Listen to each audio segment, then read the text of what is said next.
All right, welcome everyone. Today we are diving deep into the absolutely magnificent art and architecture of ancient India. But here's the thing, we're not just going to look at pretty pictures. Nope, we're going to go way beyond that and uncover how these incredible structures actually tell a story of power, of economics, and some serious institutional organization. So let's jump right in. Okay, so this quote right here from the brilliant scholar Vidya Deheja. This is it. This is the core idea for everything we're about to talk about. So burn this into your brain as we go through the slides. Sacred art was never just aesthetic. It was a visual articulation, a way for powerful religious institutions to flex their authority. It's a tool, a statement. That's the main takeaway, the central argument you're going to want to remember. So here's our game plan. First, we'll break down what we actually mean by institutional power. Then we'll dive into the big three: Buddhism, Hinduism, and Jainism. After that, we'll look at how the way we study this stuff has changed. And finally, we'll tie it all together. So yeah, this is our map road for today's explainer. All right, section 1, art as institutional power. So when we say institutional power, what are we even talking about? Look, we're not just talking about beliefs or faith here. We are looking at these religions as, well, massive, highly organized corporations almost. Institutions that could pull together huge amounts of money, rally tons of workers, and push a specific ideology, all to build these incredible monuments that are still standing today. And you gotta understand, this didn't happen overnight. We're talking about a huge stretch of time. This timeline gives you a really great bird's-eye view. See how it starts way back in 300 BCE with Buddhist architecture under the Mauryas? Then you see the evolution into these mind-blowing rock-cut monasteries.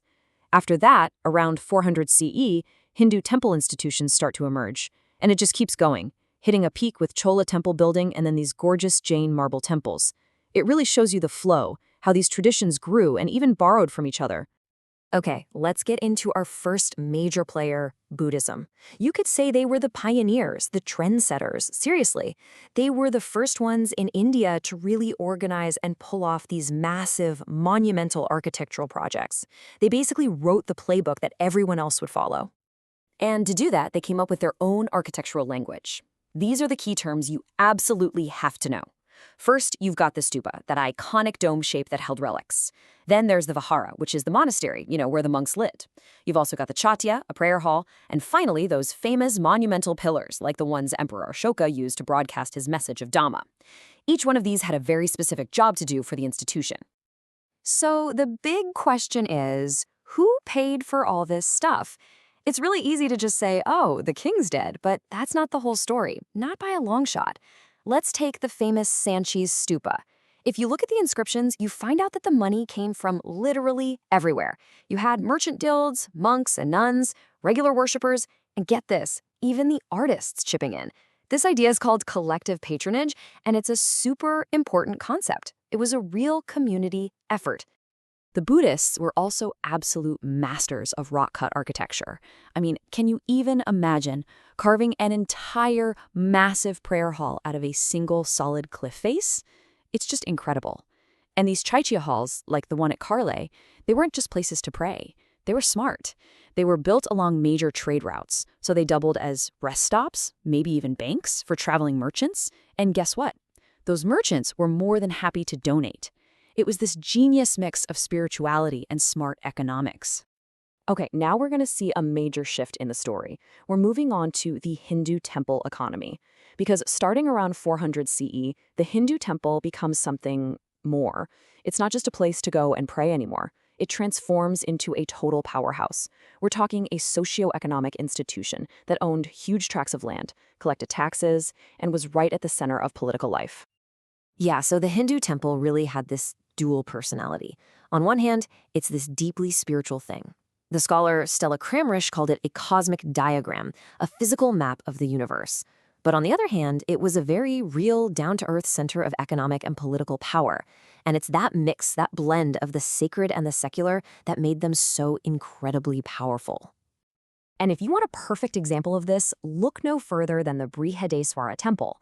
Finished in 1010 CE, this place was just massive. It was funded by huge land grants, taxes, donations. It was so big and so wealthy that the historian Burton Stein said it basically functioned like a state institution all on its own. It wasn't just a temple, it was the heart of the Chola kingdom's power. And all this institutional power led to these really distinct, standardized styles of architecture, depending on the region. This table right here is perfect for your notes, seriously. You've got the Nagara style up in North India, known for that curvy Shikara tower. Then down in South India, you have the Dravida style, with its pyramidal Vimana. And in the middle, in the Deccan region, you get the Visara style, which is kind of like a hybrid of the other two. Knowing these three is absolutely key. All right, on to our third and final tradition, Jainism. Now, the story of who's paying for everything here is a little different. Sure, you had kings and queens chipping in, but the real engine behind Jain art and architecture, it was the incredible wealth of the merchant communities, especially out in Western India. And wow, the results were just breathtaking. I mean, look at the Dilwara temples. These were funded by Jain merchant guilds, and the marble carving is some of the most intricate, delicate work you will ever see. It's the perfect example of how a ton of commercial wealth gets turned into pure artistic genius. Okay, now here's a really cool point that ties everything together. It's a key insight. The actual artisans, the people doing the carving and the building, they weren't loyal to just one religion.